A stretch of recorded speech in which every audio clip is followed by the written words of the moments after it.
What's happening, guys? Celtic CC here. So the January update's gone live for Android, and I'm not going into it blind this time round. I've actually had a look at things just to see how things have worked, and I've read the description and all that. So first of all, the events page has been condensed down, which is nice. You know what I mean? That's a lot more handy for people. So you got Thunder God's Gift and Fainting Fortune in with all the other events, which is really good. The praising system has had an update, so now you can update for 3 people a day, which is nice. You get 3 chests a day. They brought in Blitz Gauntlet, and you will also get a red dot on the trophy, which tells you whether you got to still do it, which is really handy for me, especially because I run multiple accounts. So that's really good, like, you know. We've had 2 new heroes, and I can tell you I've had a look at them, and they are looking pretty good. But I'll go through their skills at the end and what they do. So we got a new talent, Soul Healer, which is, it's like a beefed up Tenacity basically. So I mean, if you look at it at level 10, increases HP by 120%, whereas a Tenacity will increase by 230%. So I mean, it's not like you can just look at this and say like, oh, you know, it makes Tenacity redundant. It is significantly less of an increase in HP than Tenacity. What it does on top of that is it gives a crit resist increase of 75%, which, you know, obviously is significant. A defense boost. This is a significant defense boost. But then it also gives an attack effect as well by reducing the healing of nearby enemy heroes by 85%. And when you consider like a melee's is 100%, I mean, having an extra, you know, a talent that does an extra melee's effect for 5 seconds as well, that's pretty strong. I think this talent's going to be very strong in the game. I don't like the fact that the developers are really starting to nerf healing out of the game. It's got to be said. I've started to notice it with the pets, and I mean, people run a lot of melee's anyway because you need to against a lot of heroes nowadays. So healing's really been hurt in the game, which is disappointing because it's nice having healers. If you kind of hurt healing in the game, then you take out the healers. Do you know what I mean? I mean, like, to me, Rambad is just a hero I wouldn't really consider putting on the base at the moment, that kind of thing. But it is what it is, you know what I mean? We've had a new enchantment, Specters Instinct. So Specters Instinct. So at level 5, I don't know what this does, okay, right? It's very cryptic, but it looks interesting. It says, when attacked, inflicts, inhibit, and confine on 3 random enemy heroes for 1.6 seconds. And it ignores elusive.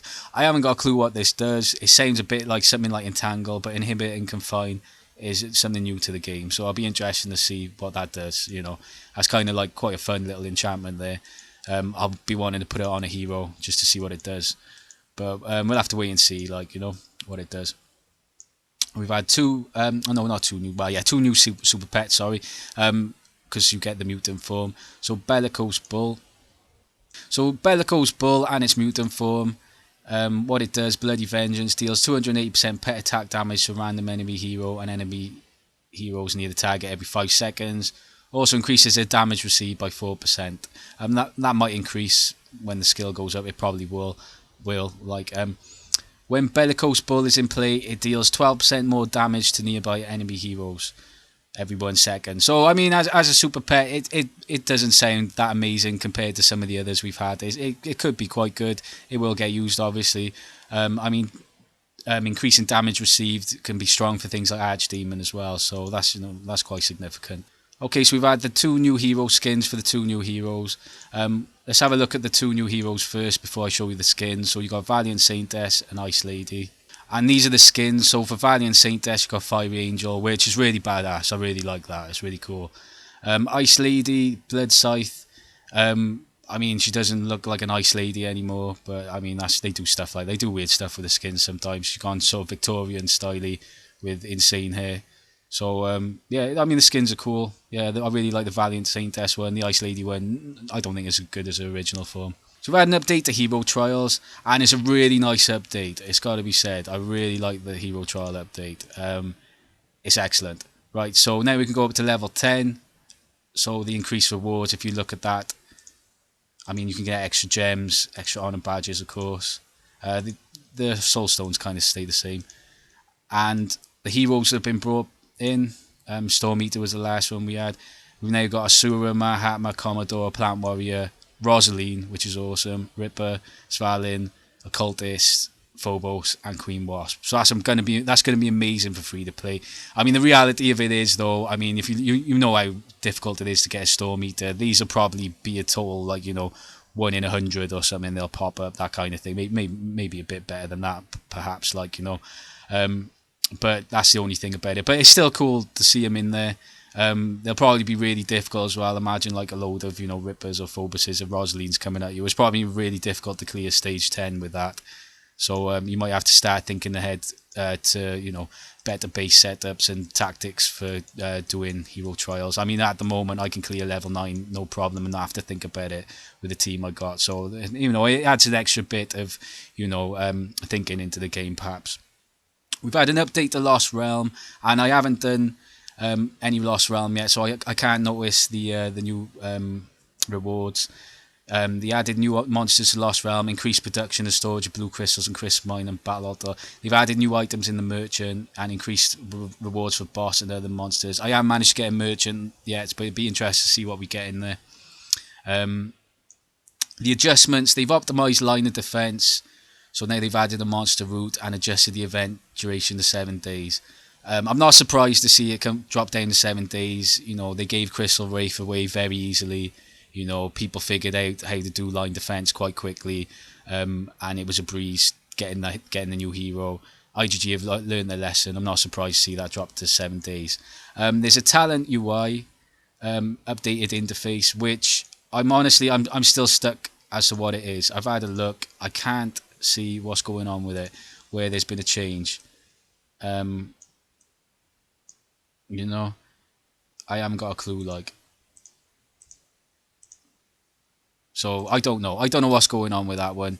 Right, so they've adjusted team dungeons and team here be monsters, so I'm not sure exactly what the adjustment is. Have a quick look. If we go to Lava 3,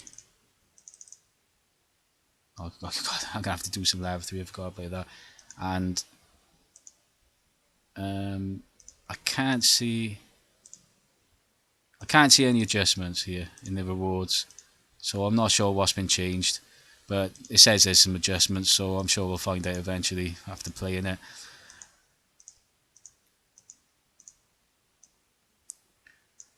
Okay, so they brought in a guild leader impeachment description, which gives players the ability to kick their guild leader now, which as a guild leader got me a little bit worried, but I just have to make sure I don't let the guild start doing badly. I mean, it's a dangerous road to go down. I mean, you could argue it's like it brings like a democratic system into guilds, but on the flip side of it, you could say, well, the guild's a bit more like a business. Do you know what I mean? I mean, you could look at it more as a business, like if a guild leader has started their own guild, that's like someone's creating their own business, and it's almost like IGG is saying, well, give the workers the ability to kick the owner. Do you know what I mean? It's a dodgy one. I don't know whether it's clever game design. I think it's a bit dangerous. You potentially pissing off some players who've made guilds and put a lot of work into guilds, and then if they get kicked out, do you know what I mean? I mean, if I got kicked out, of course I'd be annoyed, but I would just have to go to a different guild then. But I just I would say to everyone with this, don't be assholes with it. Do you know what I mean? If you got a good guild leader, don't just go and kick them just for the sake of being a dick. Do you know what I mean? Have some class about yourself. Do you know what I mean? Right. So of course you've had increased max heroes altar slots by 2 to 116. So all that looks pretty good, definitely. I'll run through the heroes quickly because I don't want to take ages doing it, but I will say they look really strong. So basically, Valiant Saintess, when her Saint's Blood, she's about the level of Boreal Fox. If you look at her HP and attack, not far off Boreal Fox. Right, so at level 14, let's have a look at the evolved form. It's alright, I prefer that one. She looks a bit more cutesy evolved form, but whatever. Right, so Saint's Blood. Hero transforms into a Valkyrie, disarms nearby enemy targets, which makes them unable to normal attack but can use skills. When I first read that, I thought, what? Oh my god, why are they doing that? Don't panic when you read that. It's not as bad as it sounds. If you think about Landwalker, the way he just makes everyone stop dead in their tracks, This isn't even as bad as that. Do you know what I mean? It just means your heroes will be taking damage and building up energy and then proccing, but they won't be able to normal attack. So it will be a bit of a nerf to them, but it's not crazy bad. So, you know, my initial reaction to that was like, what? But it just sounds worse than it actually is, right? And it reduces their crit rate by 76% for 4 seconds, right? In Valkyrie form, deals damage equal to 160% attack to current target 16 times in a row, which sounds fast because she also increases attack speed by 100%, and she ignores the damage limits to targets, which, you know, is going to be strong, like, you know. A Valkyrie form lasts 10 seconds, a cooldown of 14 seconds. She is immune to stun and silence, very significant. She can be very good in dungeons for that reason, right? Energy reduction effects and conditions from calamity. Receive 70% less damage and restores HP equal to 10% of max HP every 1 second. I think she's going to be really strong. It depends on like how squishy she is. If she's another Bloody Mary squishiness, she's probably going to be a bit annoying. It depends on that level, how strong she is. Do you know what I mean?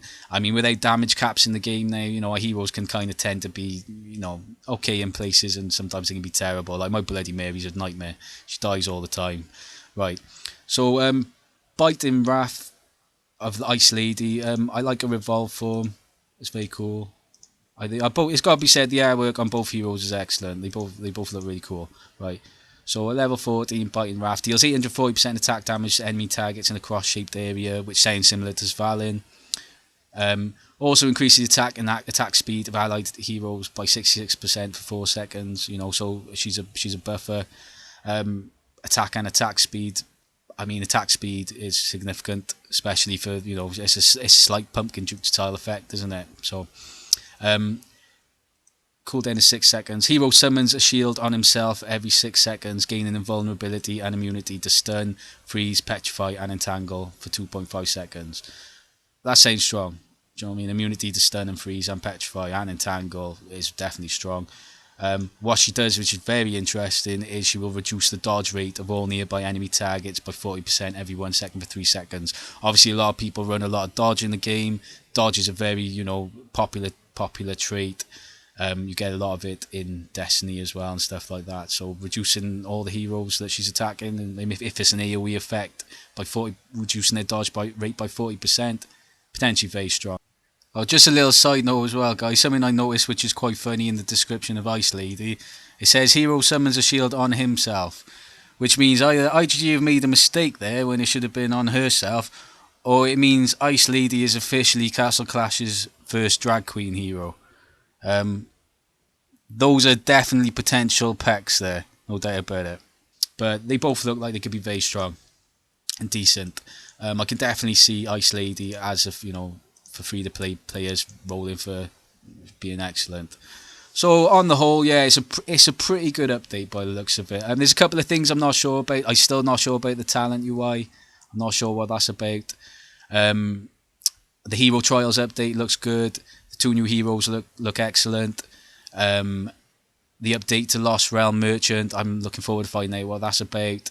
What else was there? Oh yeah, that talent looks like it could be, you know, very OP and really good on a lot of heroes. Like, do you know what I mean? I mean, that looks like a very strong talent, definitely.